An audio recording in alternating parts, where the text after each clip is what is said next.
Hey guys, welcome to another episode of A Cup of Positivity. We're now on episode 24, and this week we have the lovely Suzie Lavington as a guest.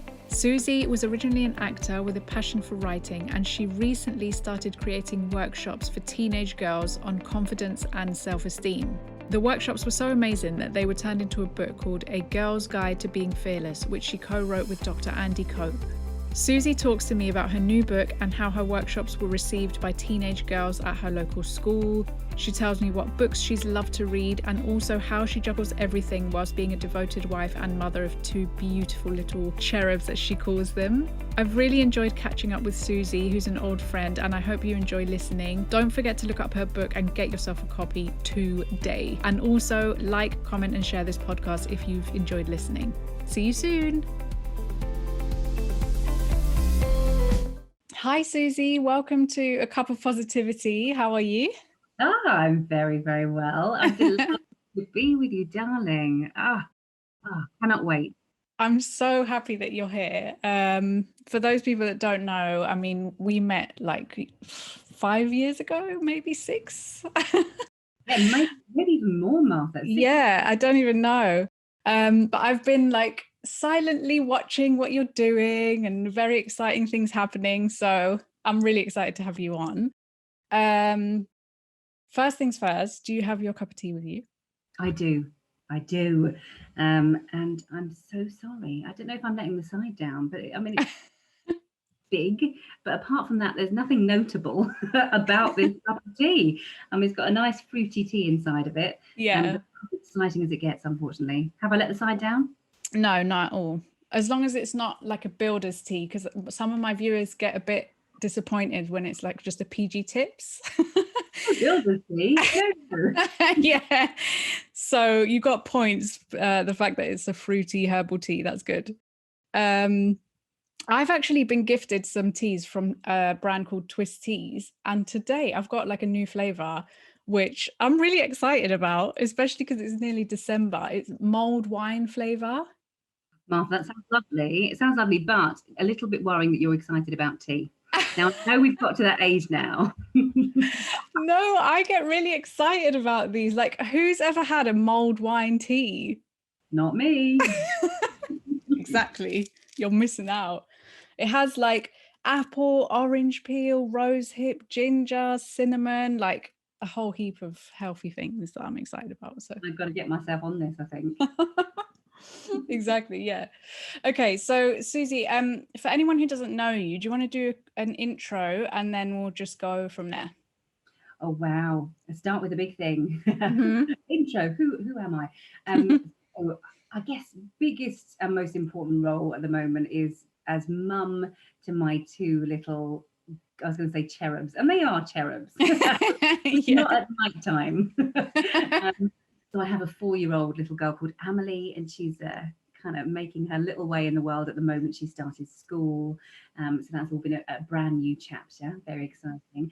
And I have a little one called Remy, and she is 1 in 2 days' time. So that's life. That takes up so much.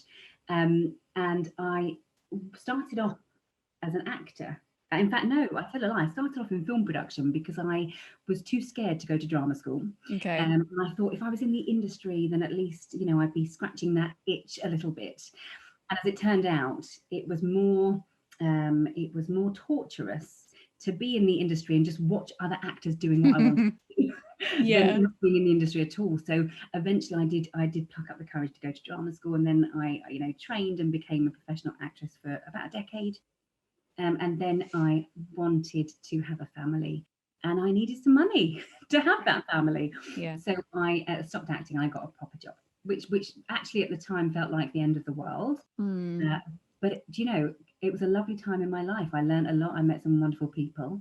And actually that business went into administration very sadly, maybe 3 or 4 weeks into the COVID crisis. Wow. Yeah, really, really sad, because they tried for a long, long time.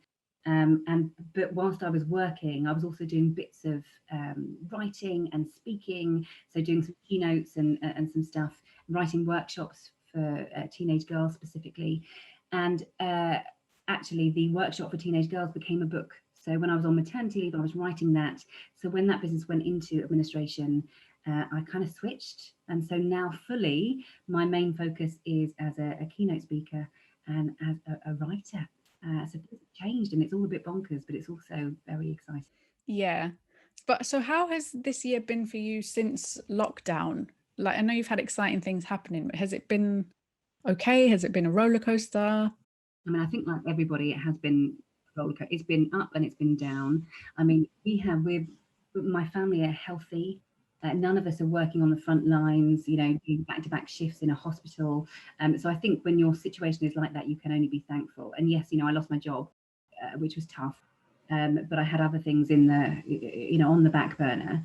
I've obviously had a baby at the end of last year, so she was more or less born into this world, which is weird and it's difficult because we haven't been able to see family. Yeah. Really. So writing the book was easier. So the flip side of that, the positives, was that my husband was home and he more or less single parented for the whole duration of me writing the book, and it meant I could get it done, which was incredible. And then weirdly, we've had some health scares in the family, as in, parents and all that sort of stuff. So they're having to shield. And so I think, like most people, it's been a real mixed bag. Mm-hmm. Yeah. And are you still, because I remember you were doing like the voice actor as well. Were you still doing that as well? Yeah, it's the only thing I still do that's acting, really. Yeah. I suppose speaking is acting in a certain sense, and it definitely uses a lot of the skills. But yeah, so I'm still doing voiceovers. And just because that fits in nicely with the kids, so I'll get a script from my agent, and then I can do it at night, in my little home studio. Yeah. And that work's been carrying on actually over lockdown and over these past sort of few crazy months. So yeah, that's one thing I still do keep a hand in. Yeah, that's amazing. Okay, so tell us about your new best-selling book, A Girl's Guide to Being Fearless. What was your original plan or like your mission with that? Wow. Well, it all happened in a very strange way. It all kind of came to me, I guess. If I were to think about it in terms of why did I write the book and what spurred me to do it, it was a live workshop first off in a book. And I wrote the workshop initially because somebody asked me to, but I had been thinking about doing something similar anyway, so the book it basically teaches, I'd say young girls, but the feedback has been that it's been for everyone, Okay. Girls, younger, older. And really it's about how to deal with human emotion, but at its heart, it teaches people how to have and build and hold on to high self-esteem. So to be able to walk into a room and know that you are as deserving as the next person to be in that room. And the next person might be a global superstar, they might be a world leader, they might be a member of the royal family. You are their equal and they are yours. So that is what the book is all about. The reason I wrote it in the first place was because I had such low self-esteem when I was growing up. I think it's quite common, isn't it? When I was 5, 6, 7, 8, I had loads of this stuff. And then I went to secondary school and got into double-digit figures. And all of a sudden, what people thought of me became paramount. It became everything. Yeah. And I lost a lot of confidence and I never really got it back. And I went, because nobody took me to the side and said the things that I wrote in my book. And so basically, it's the book I wish I'd had growing up. And that's why I wrote it. Yeah, I feel like I'm going to feel the same way about it because as a teenager, I was incredibly shy. And like one of my friends makes a joke now about me in high school because she said at one point she thought I was mute because I just did not speak. Like if I was asked a question in class, even if I knew the answer, I just would not want to be in any way, shape or form in the limelight, or I just wanted to be invisible. So yeah, I think that's like really important, especially for young girls. Were you like that as a young girl, or is that something that sort of started to happen at a certain age? I think it started to happen more so in secondary school. And I don't know if there was a trigger, but I just felt really intimidated by secondary school. I went to an all-girls school, so I felt like all the other girls were like super confident and everyone was pretty, and like I always saw like the best in everyone else, and was like, oh, I always remember thinking, I wish I was like her, or I wish I was like her. There was always something wrong with me. So yeah, I think that started in secondary school. Yeah. You think about it now as well, you know, not only do we compare ourselves to the people we see around us and in our proximity, but now, of course, social media is something that we didn't have when we were growing up. Yeah. So this in the book we call it comparisonitis. It is something that has just gone to the next level. And you know, it's a really this stuff is a really hard message to land with teenage girls and with young, you know, with young women, because it's all right for me. I'm, you know, in my mid to late 30s. So I'm married, I've got kids, you know, I don't really need anyone to like me or fancy me or whatever. But when you are young, you know, that's what life is about. You know, a lot of people have said to me, this is a really tough message to land. And my answer to that would be, yes, it is. It is. But at the moment, I think one of the main messages being given to our young women, especially, but yes, to boys as well, is before you show yourself to anybody, you must edit yourself. You know, you play with the light, filter, you know, change the angle of your body, whatever it is. Just do not show up as you, because you're not good enough as you are. And we have to, as a society, go some way to making sure that whilst we might not be able to cancel that out, we can dilute it with more positive messages.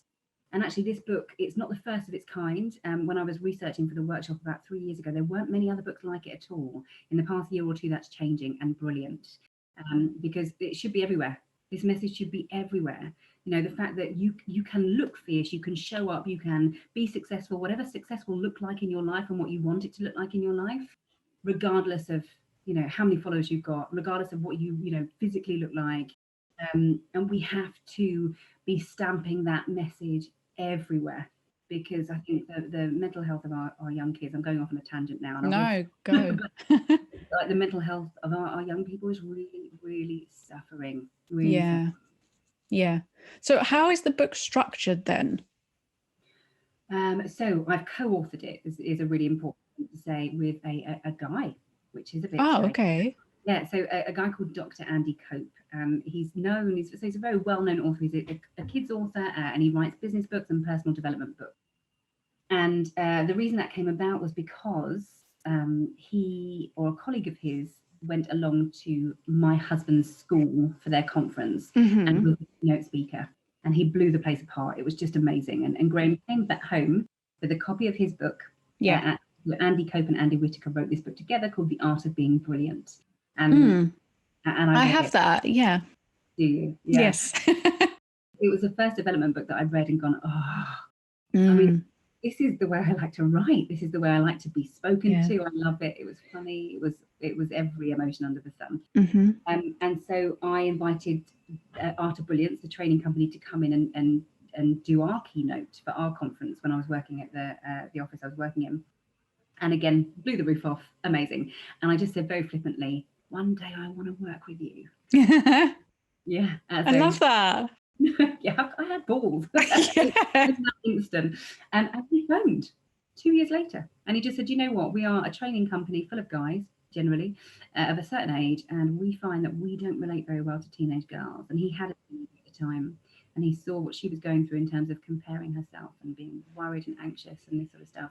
And he said, this is important stuff, Suzie. Can you write something? Just give it a go. And I did, and that's how it came about. So we write together, Andy and I, and we fall really easily into step with each other. And I don't know, I think that might be a combination of him being a phenomenally flexible writer, so that he wrote so well around my stuff, that you can't really tell. We write as one voice, so mine, because I'm the female of the duo.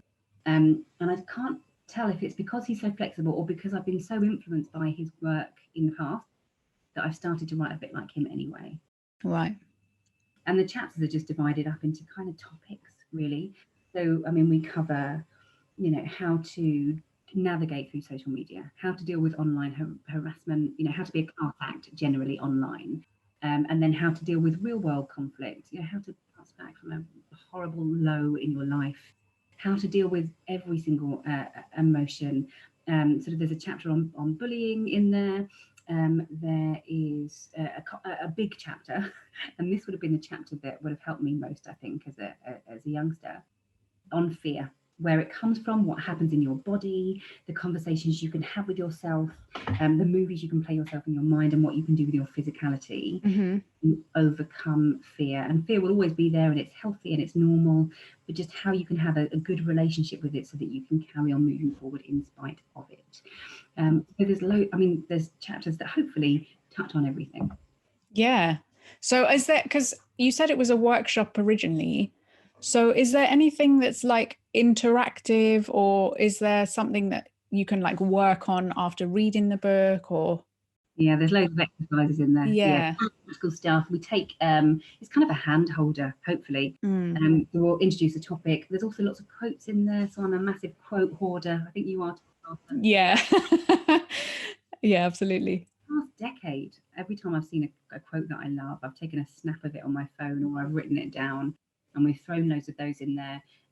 But every time we've been introduced a topic, we kind of set it up, we talk about it, and from a real kind of female approach, get in there, don't we? And I've written it like I would do to a friend, like a old chat, and then we leave them with some practical exercises of what to do, when you're faced with this particular situation or you're feeling this way. Hopefully we've, like I said, covered as much as we can do, with a bit more in the locker for hopefully volume 2. Yeah. And is there anything you're doing with like schools or anything? Yeah, I mean, so because it started as a workshop, that's where it started off. And bless Graham, my husband is a secondary school teacher, and I had to get this off the ground somehow. So I piloted it at his school. Oh, great. Yeah, and that was a baptism of fire. I mean, I think I wrote it over the course of about 6 months originally. I just had my first Amelie, and I was back to work. So I was working full time, and so I was writing the workshop in the evenings. So often Graham used to find me at like 1 a.m. just to sleep on my laptop. Oh no. So that was just a mental part of my life. But eventually I piloted it, and I just booked it in. I think I'd finished tweaking it at 2 o'clock the morning before I was supposed to run it. And I think over the course of 2 days, I had back-to-back female year groups, maybe 90 to 120 in each year group. So on stage, in the hall, mic'd up, having just finished the workshop, literally finished writing it. So it was crazy. And I learned on the hop, some stuff landed, some stuff didn't. I had to tweak it as I went, and then tweak it for the next session to come in. So Martha, what was the original question? Are you working with schools? Yes. So that's where it started, exactly. But since COVID, of course, the main thing about schools at the moment is that they are coming in and just trying to function day to day. They don't know what year groups are going to be in, what bubbles need to be sent home. So I've had a few inquiries, but of course over the past year it has been very quiet with school wise. We need to know what's going to happen over the next few months. They need to find their footing again. Yeah. And then once they do, like I said, I think I'm hoping that well-being, because it should be, will be right up there in terms of core subjects and the agenda. And I think schools need to be given the breathing space and the means to fold well-being into the curriculum, and not just have it as a occasional class. We've got to really address this as a nation and as a society, and as just globally. We need to make sure that our young people come out of school not just being able to do the sort of the main subjects, but be able to walk out as well-rounded individuals who are spectacular to themselves and spectacular to each other, and have a massive toolkit of life skills as well. Yeah, absolutely. I had a question in my head, and now it's just completely gone out of my mind. It's contagious. I'm forgetting things and I'm giving it to you. Yeah, but I've spoken to a few people who deal with like finances and like mortgages and trying to get into schools as well. I feel like there's so much that we could be learning, especially in secondary school, that I just had no idea about. Like I came out of school not knowing how to, what to do with my money. I was really eager to work, actually. I had my first job when I was 15, but I had no idea what to do with money. I just started spending it and thought, yeah, I can just go out with my friends all the time. And yeah, mental health, I think, is just one of them that's up there as well. Yeah, I think what's weird is that we have these conversations all the time, don't we? And if, it's one that say the everyday person, but if these conversations are happening in every household and people know this stuff should be in the curriculum, why is it not? And I know there are some amazing schools out there that are doing their utmost, but like I said, this has to come from the top. Schools have to be, the time in the curriculum, in the timetable, needs to be carved out. Is to happen regularly. So life skills, well-being, confidence, how to step out into the world. I don't know about you, Martha, but when I left school, and I did go to university, which is a nice little bridge, I suppose, but the first step out into my career, I didn't have a clue what I was doing, and I mean for years. Yeah. And it's only really now, I'll be honest, I kind of feel all right in my skin, and I can walk into any room, of any job, and be okay. But this stuff needs to be taught earlier. Yeah, I totally agree with you, because I feel like I only just started to step into my own when I turned 30. And it was like a real conscious effort of like, okay, who am I? Like, what do I want to be doing? And personal development and reading and educating myself on so many things. But before that, I had no idea what I was doing. I didn't even go to uni straight away because I didn't have a clue what I was doing when I left school. I dropped out of college. I started working because I just wanted to earn money. So I didn't go to uni till I was 26 because I just didn't have a clue what I was doing. So yeah, I definitely agree with you. It's weird. The world has changed so much, and lots of kids now aren't following one path. They're doing, very, very different things, and which is absolutely right. And I think success is perhaps sold as one thing, but I always say, whenever I do a workshop, whenever I deliver a keynote, success will look in your life very different to the way it looks in somebody else's, right? So you could get your own business off the ground. You could have a high-paying, high-flying career. You could follow a passion that gives you more joy than it does money. You could be, a stay-at-home parent and love doing that, right? Success will look different and at different times. And university isn't necessarily the path. No. I went to a really prestigious university, and the reason I stayed there, and I shouldn't have done, because I arrived there and just thought, this isn't for me. Really early on, I felt that, and I stayed there because the message was, come on, you're lucky to be given this place. Okay, your parents are proud of you. You're lucky to be here, and I've just got to stay. So for 3 years, and I really believe in not looking back and having regrets, but sorry to be objective, looking back, I should have left sooner and got into the industry I wanted to get into sooner. Yeah. And so there is no one path. You just have to try and listen and follow your heart as much as possible. Yeah, agree.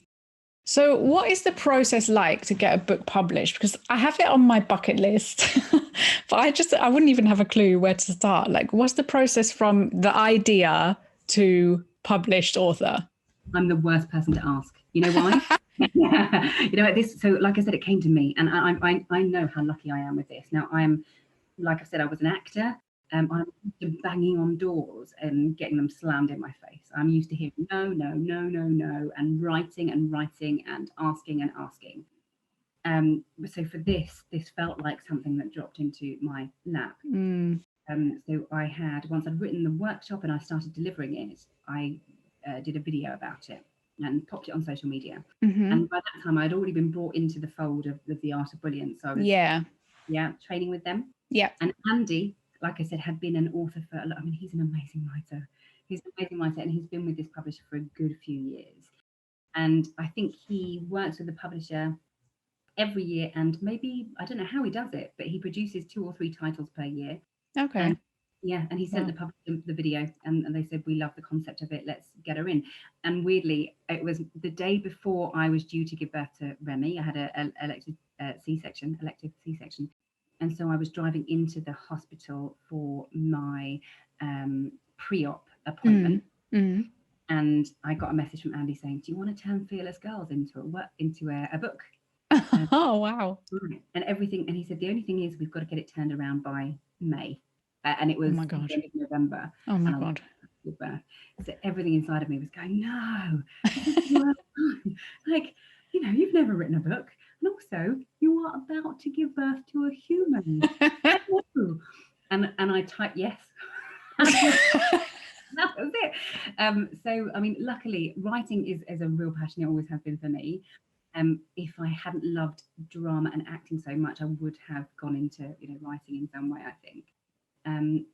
But Andy, bless him, he took a punt. He didn't know I could write. And so as soon as I'd recovered from the C-section, which took a while, probably about 5 weeks, when he was 5 weeks old, and I started my first chapter, sent it over to him, and he replied back and went, I think we've got something here. Yeah.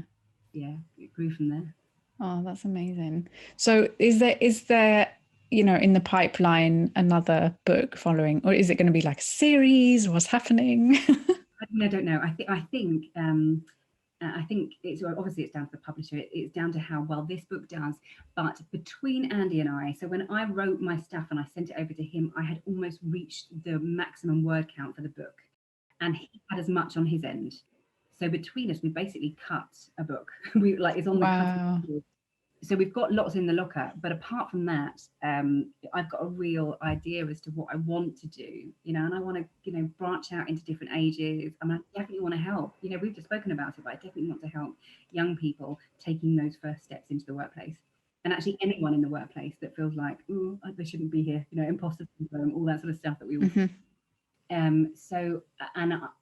Since I stopped, and they always say actually that writing a book is like giving birth. I think Ruby Wax said it in a recent book. Okay. So the labour is long, the actual giving birth bit is long, and it can be so painful that sometimes you want to bite your own arm off. And then you give birth to it and you hold it in your arms. Yeah. And it's lovely and wonderful. And all of a sudden you forget about the pain and you want to do it all over again. And that's how I feel. Like I kind of want to get going. Yeah. And so since I finished the last one, I've been writing just a stream of ideas for the next one. So like I said, it's in the locker. It just depends whether it happens. And oh my gosh, it's going to happen. Yeah. So does that mean, are you still doing the workshops, or was that just a one-off thing? No, workshops are running. So, if you go onto Art of Brilliance's website, you can see all the workshops. They do loads of stuff. They do, they've got a Brill Schools website with a recovery program after this period of time. And a Girl's Guide to Being Fearless is on there as a workshop, but I've also gender neutralized it. So there's also a workshop called How to Find Your Brave, which is the subtitle of the book, which is basically for anyone, boys, girls, men and women, actually. So I'm doing that in schools when they are ready to bring people in to be able to do that kind of stuff, like I said, when they found their footing after all of this madness. Because what was the feedback like when you first did the workshops in the schools? Yeah. So like I said, the first one at my husband's school was I had year 11 first. I remember it so Oh no. And I mean they were wonderful, but they give you instant feedback, shall I say. Yeah, and teenagers they're the toughest crowd. I'll stand by it. They will tell you when you're being boring. I think occasionally I had the odd groan. Oh no. When you're sort of going, right, okay, this bit is not working. I've got to, I was thinking on my feet. I was chucking out loads of stuff and trying new stuff. But honestly, for my first one, that felt like a bit of a tester. And then from session 2, I just rolled with it. And there's been really amazing feedback ever since then. In fact, that initial school gave me some great feedback. And what was wonderful was that I got a call from one of the year leaders to say, the girl who came to me with an issue that we didn't know about, it was a really serious issue. She used one of your techniques in the workshop to tell us about it, and she's got the help she needs, and life has completely changed for her. And obviously I can't go into real detail about that, but you get feedback like that, and it's lovely to hear. I've loved your book, I've loved your workshop, I'm doing this, I'm doing that. But when someone says there was this thing that nobody knew and I couldn't tell anyone and I couldn't make the change, and because of what you delivered, or that little seed that you planted, life is different. Life is so much better. That's amazing. But I mean, Martha, you do things like that to get that sort of response, and it is wonderful when it happens. Yeah, I can only imagine, but that's amazing. I forget, is this is video with this as well? Yes. I'm just suffering a little bit from hay fever. Yeah. It's fine. You're allowed to be emotional over your book. That's amazing. Oh, what a sopster. And then, well, I was going to say the feedback must be amazing because you're an Amazon bestseller already, and it's only been out for how long? Yeah, do you know, I've got to say, I'm keeping away from the charts. I shouldn't, you know, I've got to, and it's a bestseller. I don't know in what category. The publisher keeps abreast with those sorts of things. So if it reaches certain milestones, and I think it's a bestseller in a particular category. So it'll be young people's or, you know, mental wellness or whatever. And but it's like, you know, when I was an actor, I just have to stay away from reviews. I think it's a really slippery slope, you know, and I could be there checking, and I had to post a bit. This is really funny about this whole thing is that my life is, I think, is better without much social media in it, because I'd rather just live life rather than document it. But I also know that that's where everyone has their conversations. Yeah. You know, and to keep, you know, up to date with everything, but also to let, you know, there's no point in writing a book and not letting people know about it. So I'm having to kind of really walk a very fine line at the moment between having my windows of getting on social media, kind of keeping abreast with sort of how the book's doing, but not getting myself sucked into that vacuum of every minute, oh my gosh, where am I, and how's it doing, and what are the reviews. There's a quote in the book from Dieter von Teese, actually, and it's one of my favourites. And it says, you can be the ripest, juiciest peach in the world, and you will still be someone who doesn't like peaches. Yeah. Right? So you can put whatever out there and you can give your heart and your soul and pour everything into it. And of course, you're still going to get those ones that don't like it. And yeah, I don't want to know. I don't want to know. It is what it is. Hopefully it's out there doing its thing and helping people. That's all I care about. And I know that's right, but it just is. Yeah. No, I'm excited to have a read because I've obviously heard you speak at events before, and I always remember you as this beautiful speaker, and you speak so eloquently. And I actually have this vision of you in my mind, and I don't remember for the life of me what event it was, but I remember being on the edge of my seat and just like fully listening to you and looking at you on stage thinking, oh my God, I want to be like Suzie when I grow up. Oh my gosh, I want to hug you right now. I mean, that's only been recent. Honestly, it has only been in the past maybe 6 or 7 years have I felt the confidence definitely to speak up as myself. And I know I became an actor, but I think it's really common among actors to really suffer with their nerves. So I could never have spoken in a room full of people, even 8 years ago. And I think sometimes when you're not comfortable in your own skin, the quickest and the easiest relief from that is to jump into someone else's, which is why I think I was an actor. But put the script away and, you know, the preparation, and me speaking as myself, I mean, whoa, that's never anything I ever wanted to do. And actually my turning point came when we got time for a little story. Yeah. My turning point came was when I was kind of mid-20s and I had a big opportunity come my way. And I guess this might have been the catalyst for finding Art of Brilliance and then eventually writing the book. So a big opportunity came my way in the form of an audition for the Royal Shakespeare Company. Back then, that was like lifetime ambition stuff. And we were given a script, Henry V, I think. Yeah. You know, it was the opening speech. And we got given a couple of days to prepare. So me being me, I got this script into my bones, like I prepared. And the schedule of the day was that we would go up and we would perform this piece in front of a guy called John Barton, who I had grown up watching on TV. So he was basically the guru of Shakespeare. He's not around anymore. Yeah, and he was a big, elderly man at the time. So looked very different. He didn't have much patience by that point. And so we were all brought into a room. There were a lot of us, and there was the panel at the Royal Shakespeare Company, and we all stood up in turn and did our bit. Yeah. It went really well, right? And I could see the little lights in the eyes of, you know, the RS and gods going off, like, oh, you know. And then the afternoon came around, and the scripts were taken away from us, and we had a rhetoric champion come in, and he basically taught us how to just speak as us. So we had a little, like a little keynote to us. And then he said, right, I want you all to stand up. And he gave us all a current affairs topic to just talk Oh my God. oh, Martha, I literally fell apart. Like, I remember just, you know, the anxiety and the fear creeping, and that little critic part of your brain that tells you, you know, what you can't do and how badly you're going to mess up. That was screaming.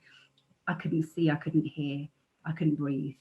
And I don't know what came out of my mouth, but it wasn't English. I literally just garbled something and then back down. And I swear to you, I saw the lights in the eyes of the RSC people just turn off, and they were like, oh no. And at that moment, I thought, I have to do something about this fear. I have to. Why is it that everyone in this room can stand up and talk as themselves, but when it comes to my turn, I can't do it? Like, I'm not built differently. What is it? And so I literally just went on a mission. Yeah, for a few years, and I just put myself in uncomfortable situation after uncomfortable situation. I went to speakers groups, all the training I possibly could on, you know, public speaking and confidence and self-esteem, and, you know, all the tips and techniques, listened to audios, read books. I mean, I literally sucked, you know, and sponged all of this stuff up, and that was the start of the path to, right, okay, I'm getting better at this now, and I'm feeling more confident. And I like me, and now starting to see results. And so that became like, I want to get this into everybody else's heads. Everyone that suffered like I did, I want to be able to tell them that actually, you know, you're not a nervous person. That's a core belief. That's an opinion this little critic is telling you, and it's not based on fact. So I used to say to myself, you're just nervous. You know, you just get scared. There's nothing you can do about it. Yeah. And I realised that wasn't the case. So actually, there were little conversations you could have. There were things you could do with your body and movies you could play yourself and little things that you could do to get through it. And when those things started to work, because they take practice, to work, I thought, right, I've got to get this out there. I've got to, you know, help all those people that feel that they are just nervous and they've just got to deal with it, and they're not going to be able to get through it. So can't you call them back now and be like, hey, I'm ready now? Maybe that's yeah. No one has asked me that question before, and you know what? Yeah. Do it. That's on your list now.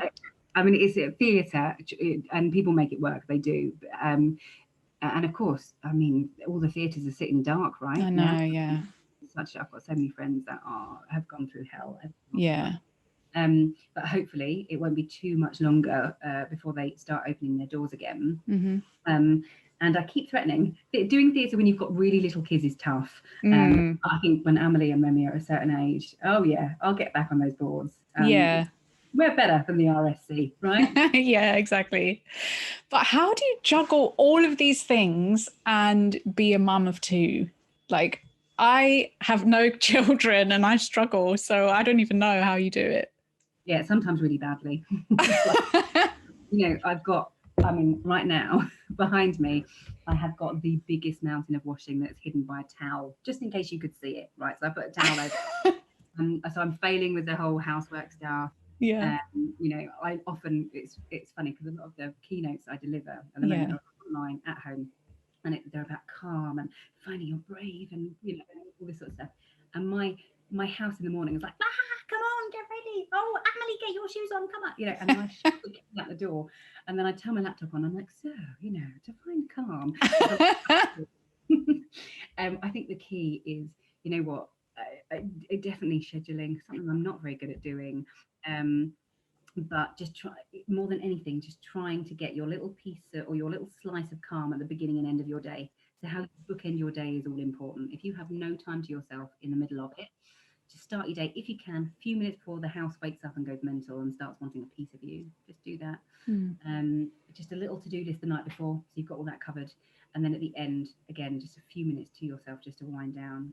You know, like I said, how you start your day is likely to dictate how the rest of it goes, or at least sets it up in the right way. And you end your day, it dictates when you go to sleep and then how you wake up. So I try to do that, to do this at the end of the night for the day before, day after. But just know that I'm gonna fail royally and mess up all the time. And the key is not to beat yourself up about that. Okay? So the resistance, like, let go of it. And this is the thing, you know, for me, knowing that I'm going to feel, oh, that's a little cry in the background. Hopefully Graham will get on that. But oh no, I mean, we might have to wrap up in a minute.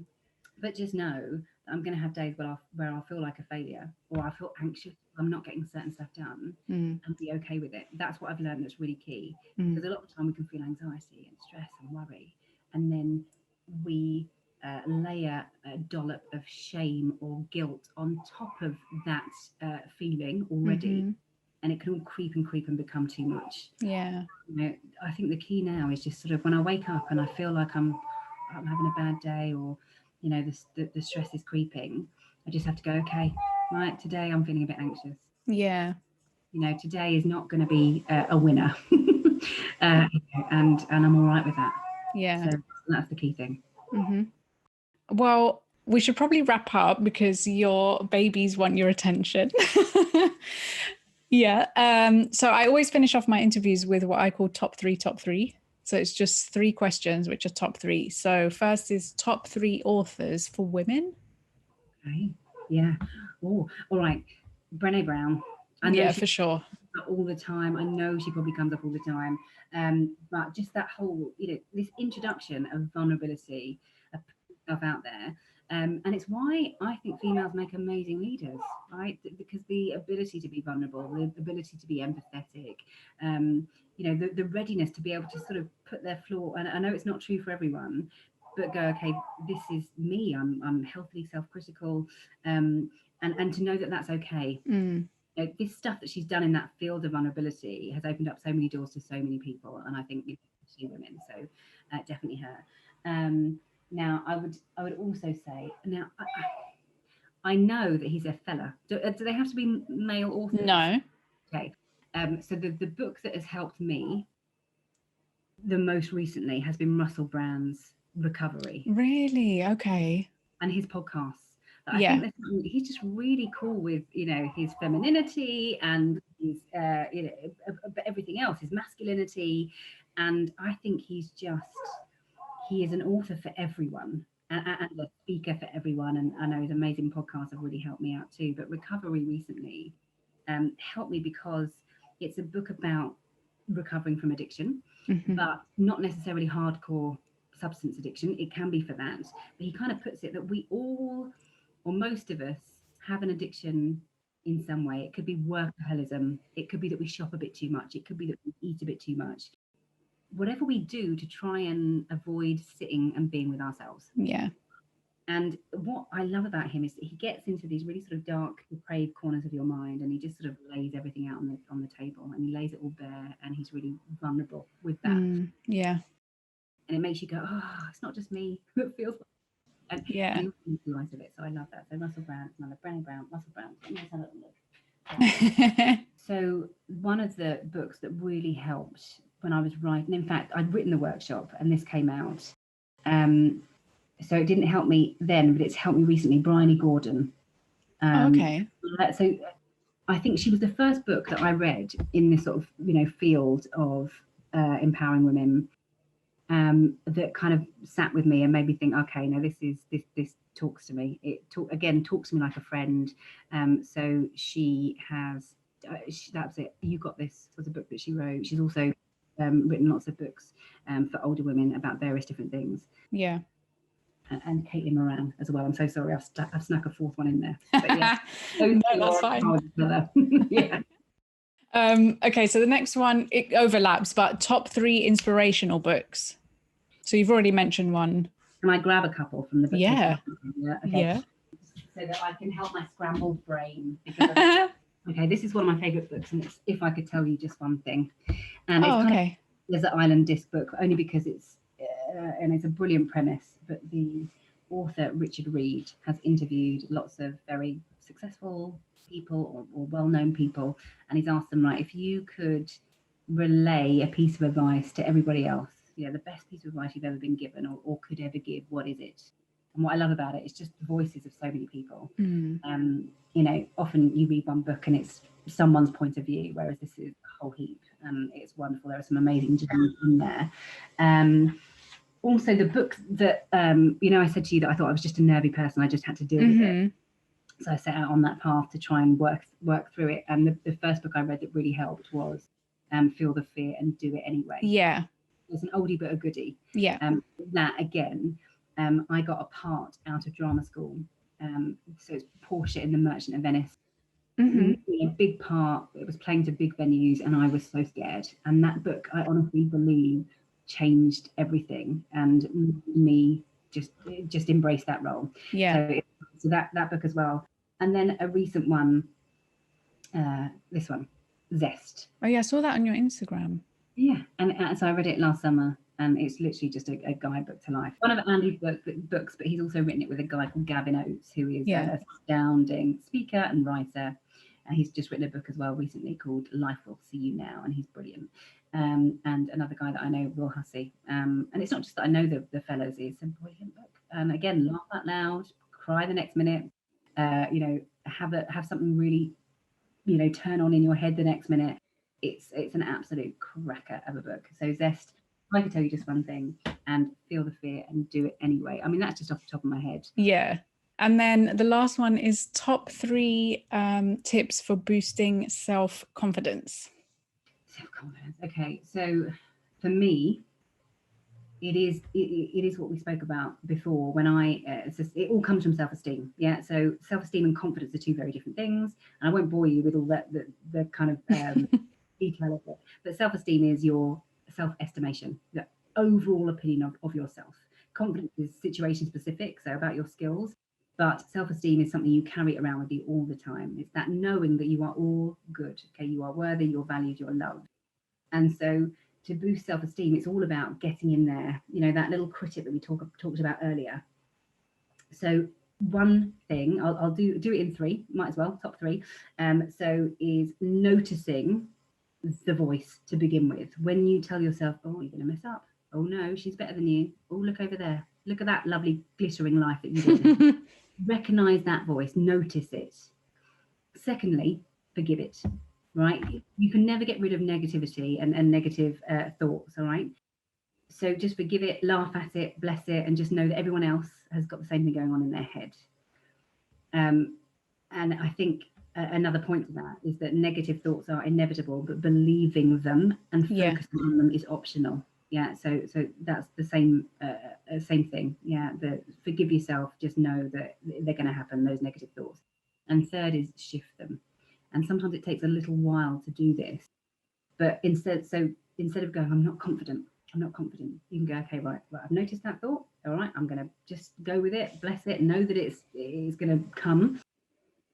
But I'm going to shift it by going, okay, no, that's just an opinion. That little critic is telling me, okay, so no, I'm not underconfident. Confident as I like with practice. Or it might be, a thought like, I'm not very popular. No, I can make friends easily. Yeah. And I care, and I make people feel good in my company. Mm-hmm. Yes, kind of shifting that up. And then if that is hard to do, as often it is, one thing you can do is just separate the negative thinking from yourself. Just like, okay, I notice that I keep telling myself that I'm incapable or anxious or worried. Or not. Yeah, and then eventually you can replace that with something better. So notice, forgive, shift the thought, or pivot it with something else. Yeah. But all of that will happen. And then just a little bonus tip is just do things a little bit before you're completely ready. Yeah. Yes. So step out of your comfort zone into your little stretch zone before you're ready. And the skills you learn along the way, that brings in the confidence. I feel like I did that with my podcast. I fully was not ready. And I just launched anyway. And now I'm loving it.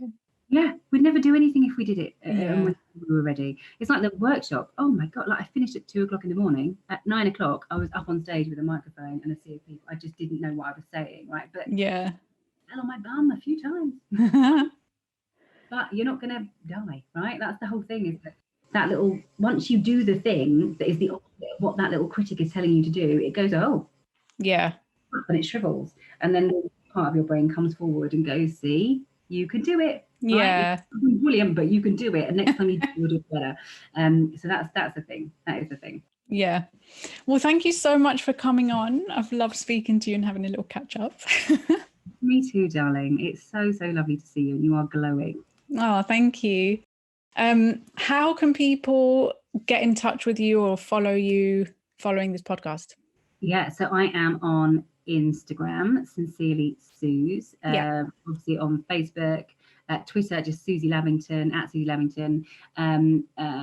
So the book's available on Amazon, and all of my contact details are in the back of that as well. And the website is the artofbrilliance.co.uk. Oh, I need to get that right.